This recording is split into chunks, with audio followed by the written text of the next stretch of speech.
No, it'll be on YouTube. That's good. Not like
very nice.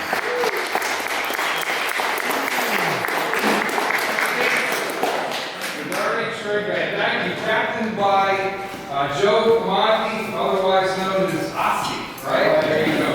Thank you. Thank you guys.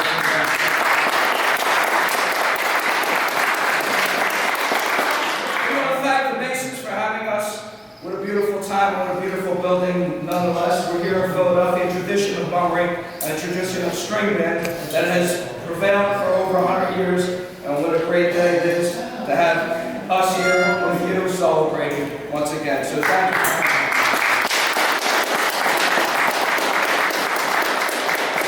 Brothers, I want to introduce to you a Lumber Hall of Famer, past captain of Quaker City String Band, well-known face, well-known name, to just say a few words about lumbering in Philadelphia in general and entertain any questions that you might have about the tradition. So, Bobby Shank.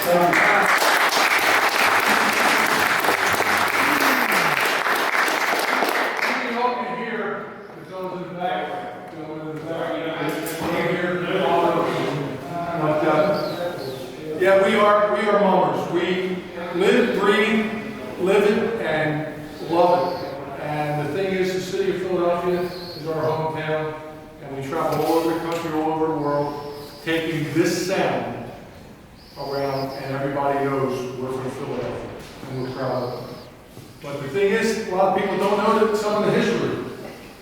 The history of mummery started back in 1700 and 1800, and in 1900 they had the first official parade on Broad Street, and it was done by Barney Samuels, the mayor of the city of Philadelphia, said we have to keep the Philadelphia tradition here in Philadelphia. So can we have the parade in here in Philadelphia and keep it in there? So they gave prize money of $150. Today, you see these costumes, we get nothing. Not a dime from the city of Philadelphia. It's really tough, but we can get over that. But we work hard for it and do it. The first parade was brought here in the different areas. And South Philadelphia, in the area of Old Swedes Church, brought a tradition of mirth and happiness into the city of Philadelphia. It was the Swedish, the English, and the Irish that brought the idea of shooting out the old year and bringing in the new year with spirits and cake. That's where the cake walk. And everybody says, oh, the cake walk came from New Orleans. Nope, it didn't. But we're proud of it. But the thing is that we have a Mummers Museum. It's at 2nd and Washington Avenue, right up the street from Old Swedes Church. There's a saying on the wall, and everybody looks at it and says, what does that mean? Well, it states, here we stand at your door, as we did the year before. Give us whiskey, give us gin, open the door, and let us in. What it is, but I get a little choked up because the thing is, we used to play for all the shut-in people in that area of South Philadelphia. That's when 2nd Street and 2nd Street, or whatever you want to call it, was only dirt and gravel. But the thing is, we brought that to the people, and we still do that. We came to play for you today. We may be playing for a hospital tomorrow afternoon or someplace else in the next week or so.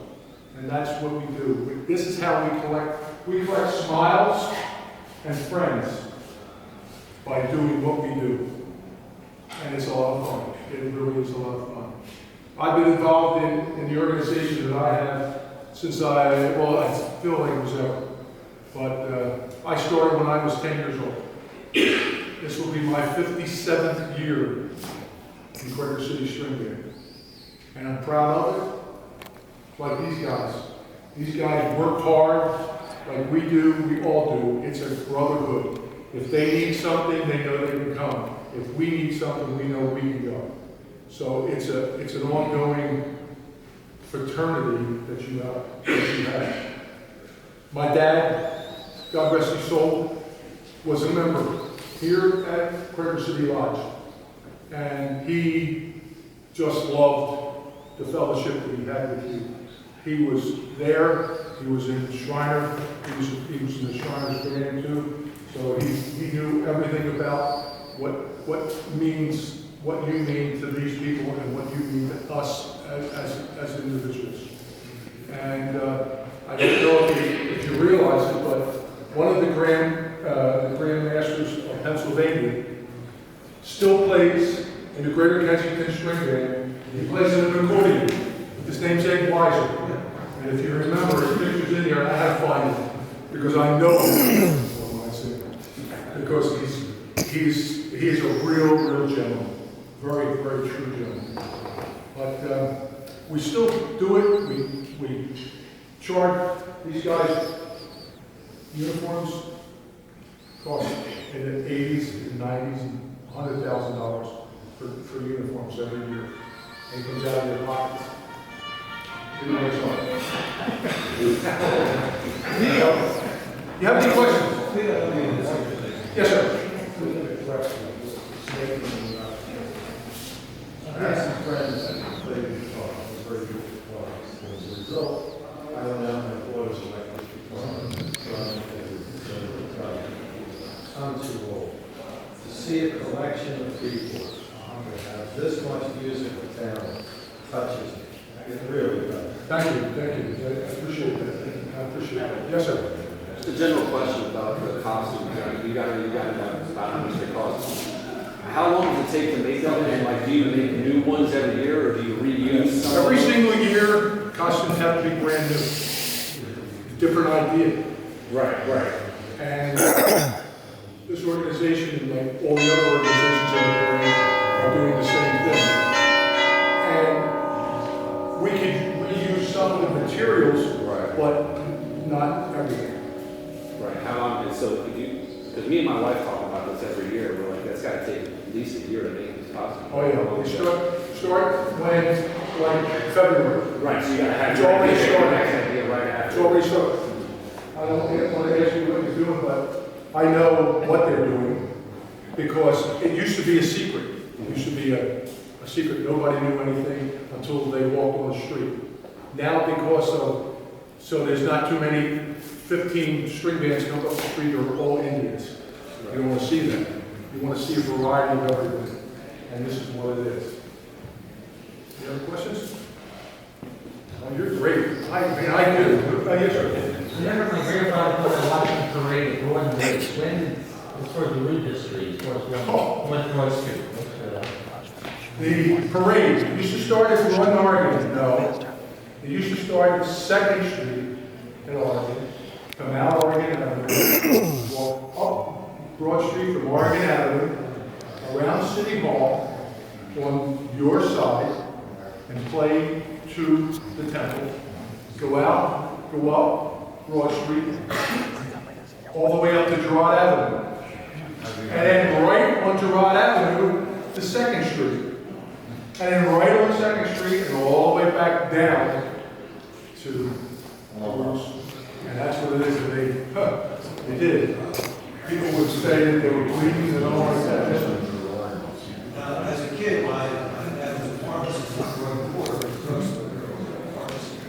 And those cold New Year's days, we used to have a counter set up, we had a hot chocolate with coffee, and we had dozens and dozens of pairs of white gloves. And all the string band members, and we had bandage scissors out, and all the string band members on those cold days would come in by the white gloves, cut the tips off, and go out. You're right. Could play banjo with the tips in your gloves or bass fiddles and saxophones too.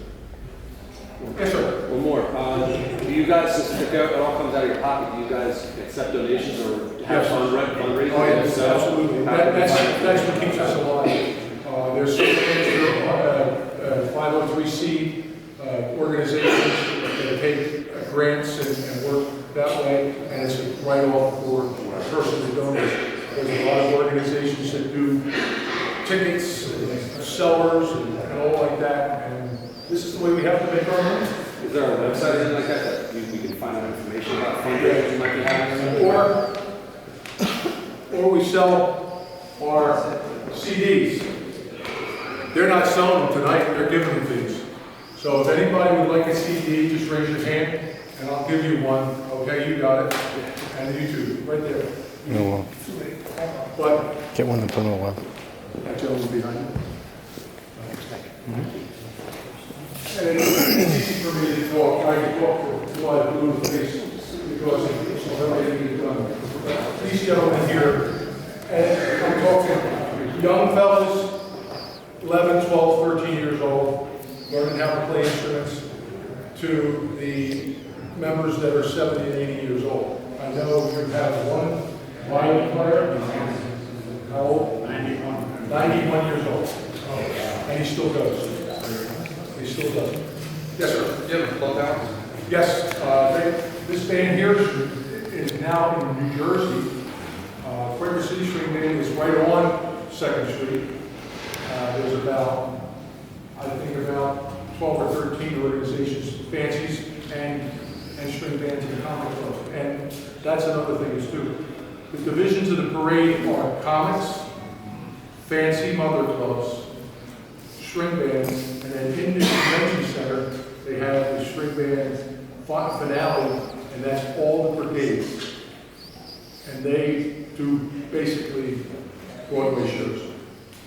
They are that counted, and they're all stevedores or cops and firemen. They're not one that's a person that has to make a living doing what they do. That's against the law. That's the law we have.